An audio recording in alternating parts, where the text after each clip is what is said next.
পশ্চিম বর্ধমানের লাউদোহায় গ্রেফতার তৃণমূলের শ্রমিক নেতা। লাউদোহার আইএনটিটিইউসির অসংগঠিত শ্রমিক ইউনিয়নের সভাপতি শেখ ওয়াসুলকে গ্রেফতার করেছে পুলিশ। বিস্তারিত জানবো, কথা বলবো আমাদের প্রতিনিধি মনোজ বন্দ্যোপাধ্যায়ের সঙ্গে। মনোজ, কি অভিযোগ তার বিরুদ্ধে? দেখো, যেটা পুলিশ সূত্রে বলা হচ্ছে যে শেখ ওয়াসুল ইনি দুর্গাপুরের পাণ্ডবেশ্বর বিধানসভার যে লাউদোহা ফরিদপুর ব্লক, এই লাউদোহা ফরিদপুর ব্লকের অসংগঠিত শ্রমিক সংগঠন তৃণমূলের যে আছে তার সেই ব্লকের দায়িত্বে ছিলেন এবং সেই তার বিরুদ্ধে পোস্ট পোল ভায়োলেন্স অর্থাৎ ভোট পরবর্তী হিংসার বিভিন্ন অভিযোগ ছিল এবং তাছাড়াও তার বিরুদ্ধে বিভিন্ন জায়গায় তোলাবাজির অভিযোগ ছিল, কলকারখানা বা অন্যান্য জায়গায় সমস্ত জায়গায় তোলাবাজির অভিযোগ ছিল। এই কারণেই তাকে গ্রেপ্তার করা হয়েছে এবং তাকে আজকে দুর্গাপুর মহকুমা আদালতে তোলা হয় এবং পুলিশ তাকে 10 দিনের পুলিশ রিমান্ড চেয়ে তাকে কোর্টে পাঠিয়েছে। পুলিশের যেটা দাবি যে আরও বিস্তারিত তদন্তের প্রয়োজন, সেজন্য তাকে নিজেদের হেফাজতে নিয়ে পুলিশ এই ঘটনায় আরও তদন্ত করতে চায়। ধন্যবাদ মনোজ।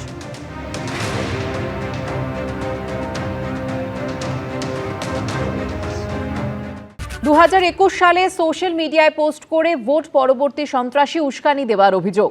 অভিনেতা পরমব্রত চট্টোপাধ্যায়ের বিরুদ্ধে গড়িয়াহাট থানায় অভিযোগ দায়ের করলেন এক আইনজীবী। ওই পোস্টে সম্মতি জানানোয় অভিনেত্রী স্বস্তিকা মুখোপাধ্যায়ের বিরুদ্ধেও অভিযোগ দায়ের হয়েছে। 2011 আগে আমরা অনেক আনন্দ নিয়ে কাজ করতাম, আমি স্বীকার করি। এত গিরগিটি যে আছে সেটাও সমাজের মধ্যে, এটাও মানুষ বোধহয় পরিষ্কারভাবে এখন বুঝতে পারছে। ভোটের আগেও গেছিলেন তৃণমূলের প্রচারে, কিন্তু ভোটের পরই সুর বদলে ফেলেছেন পরমব্রত চট্টোপাধ্যায়।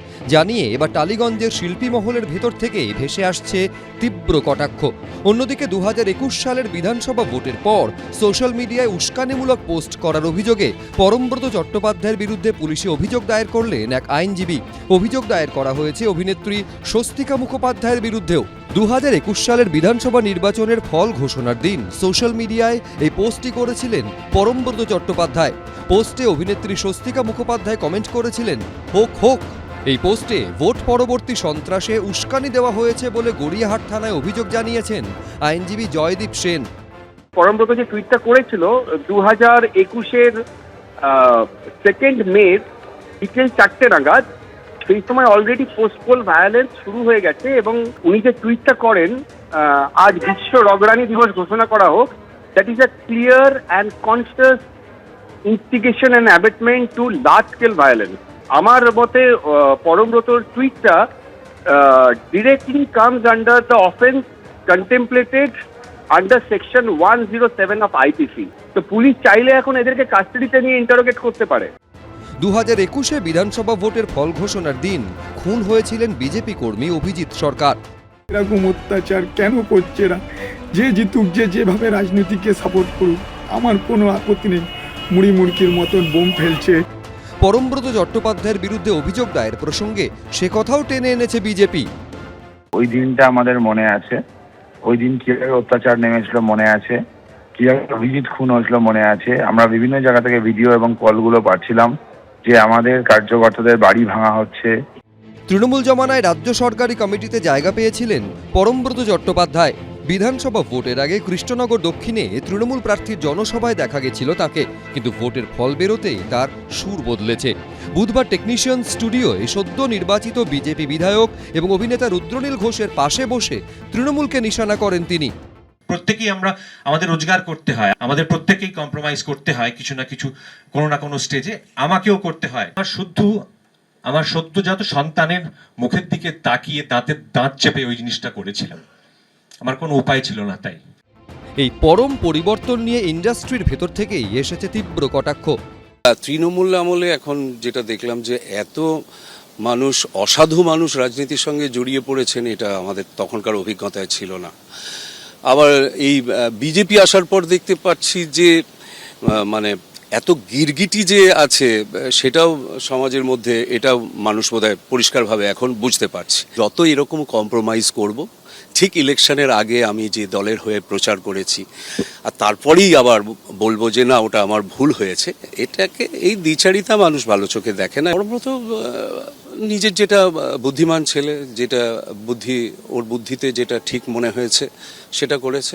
আমরা বোকা মানুষ, বোকা অবস্থানেই থাকতে চাই। পরমব্রত সুর বদল নিয়ে সরব বিজেপিও। 2021-এ যখন ওই সোশ্যাল মিডিয়ায় লিখেছিলেন, ফেসবুকে লিখেছিলেন যে আজ বিশ্ব রগড়ানি দিবস। ওই রগড়ানি তখন কি হয়েছিল জানেন? ততক্ষণে অভিজিৎ সরকারকে মেরে ফেলা হয়েছে, এই রগড়ানি চলছিল। তখন আপনার ছেলে হয়েছিল কিনা আমার জানা নেই।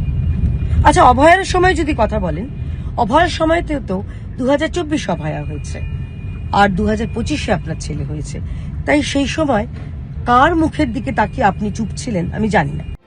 তাদের বিরুদ্ধে অভিযোগ দায়ের প্রসঙ্গে প্রতিক্রিয়ার জন্য পরমব্রত চট্টোপাধ্যায় ও স্বস্তিকা মুখোপাধ্যায়কে একাধিকবার ফোন করা হলেও তারা ফোন ধরেননি, SMS এর উত্তরও দেননি। সৌভিক মজুমদার, কৃষ্ণেন্দু অধিকারী, এবিপি আনন্দ। রক্ষা কবচ দিয়েও অভিষেক বন্দ্যোপাধ্যায়ের মামলায় কড়া মন্তব্য করল হাইকোর্ট। বৃহস্পতিবার বিচারপতি সৌগত ভট্টাচার্য বলেন, একজন সর্বভারতীয় দলের সাধারণ সম্পাদক যদি এই ধরনের মন্তব্য করেন তাহলে চিন্তা করে দেখুন ভোটের ফল অন্যরকম হলে কি হতো। এরপরই তাঁকে পুলিশের কাছে সশরীরে হাজিরার নির্দেশ দেয় আদালত। সর্বভারতীয় দলের সাধারণ সম্পাদক যদি এই ধরনের মন্তব্য করেন তাহলে চিন্তা করে দেখুন ভোটের ফল অন্যরকম হলে কি হতো। এই কড়া পর্যবেক্ষণ দিয়ে অভিষেক বন্দ্যোপাধ্যায়কে পুলিশের কাছে সশরীরে হাজিরার নির্দেশ দিল কলকাতা হাইকোর্ট। বিধানসভা ভোটের প্রচারে একাধিকবার হুমকির সুর শোনা গেছে অভিষেক বন্দ্যোপাধ্যায়ের গলায়। এবার আমি নিজে দায়িত্বে থাকব। 4 তারিখ 12টার পরে কোন জল্লাদের কত ক্ষমতা আর কার দিল্লির বাবা কাকে বাঁচাতে আসে আমি 4 তারিখ দেখব। 4 তারিখে রবীন্দ্রসঙ্গীতের সাথে গ্রামে একটু করে ডিজেও বাজবে, তৈরি থেকো। আমি মমতা বন্দ্যোপাধ্যায়ের মতো উদার নই। এই আবহে শুক্রবার বাগুইআটি থানায় অভিযোগ দায়ের করেন রাজীব সরকার নামে এক ব্যক্তি। তিনি অভিযোগ করেন ভোট প্রচারে উস্কানিমূলক কথাবার্তা বলেছেন এবং হুমকি দিয়েছেন অভিষেক বন্দ্যোপাধ্যায়। তার ভিত্তিতে হয় FIR। এরপরই কলকাতা হাইকোর্টে দ্বারস্থ হন অভিষেক বন্দ্যোপাধ্যায়।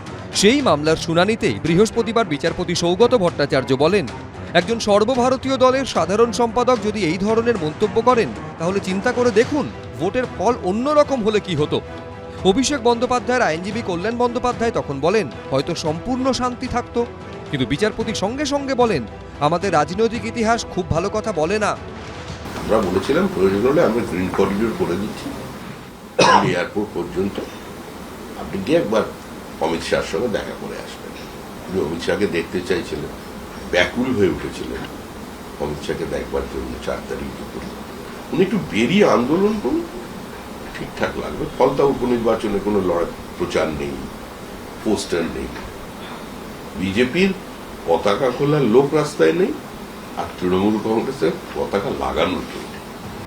এরপরই বিচারপতি সৌগত ভট্টাচার্য নির্দেশ দেন তদন্তে সহযোগিতা করতে হবে তৃণমূল সাংসদকে। অভিষেকের আইনজীবী কল্যাণ বন্দ্যোপাধ্যায় আশঙ্কা প্রকাশ করে বলেন তদন্তের নামে হেনস্থা করা হবে, ভার্চুয়াল হাজিরার সুযোগ দেওয়া হোক। কিন্তু সেই আবেদন খারিজ করে বিচারপতি ভট্টাচার্য বলেন না, সেটা হয় না, তাকে সশরীরে হাজিরা দিতেই হবে। একজন সাংসদ হয়ে কিভাবে তিনি এই ধরনের মন্তব্য করলেন? আমরা কোর্টের থেকে প্রোটেকশন চেয়েছিলাম, কারণ আমাদের এটা মনে হচ্ছে এটা রাজনৈতিক উদ্দেশ্য প্রণোদিতভাবে এই কমপ্লেনটা করা হয়েছে এবং কোর্ট ওনাকে প্রোটেকশন দিয়েছে যে ওনার এগেনস্টে কোনো কোয়ার্সিভ অ্যাকশন নেওয়া যাবে না, অ্যারেস্ট করা যাবে না। আর ইনভেস্টিগেশন যেমন চলবে, ওনার যা যা পুলিশের যা ওনার থেকে জানার থাকবে সেটা পুলিশ জানতে পারে, কিন্তু নোটিশ দিলে 48 আওয়ার্সে 48 ঘন্টার নোটিশ ওনাকে দিতে হবে এবং তারপরে উনি কি কমপ্লাই করবেন। কলকাতা হাইকোর্ট নির্দেশ দিয়েছে আদালতের নির্দেশ ছাড়া অভিষেক বন্দ্যোপাধ্যায়ের বিরুদ্ধে কড়া পদক্ষেপ করবে না পুলিশ।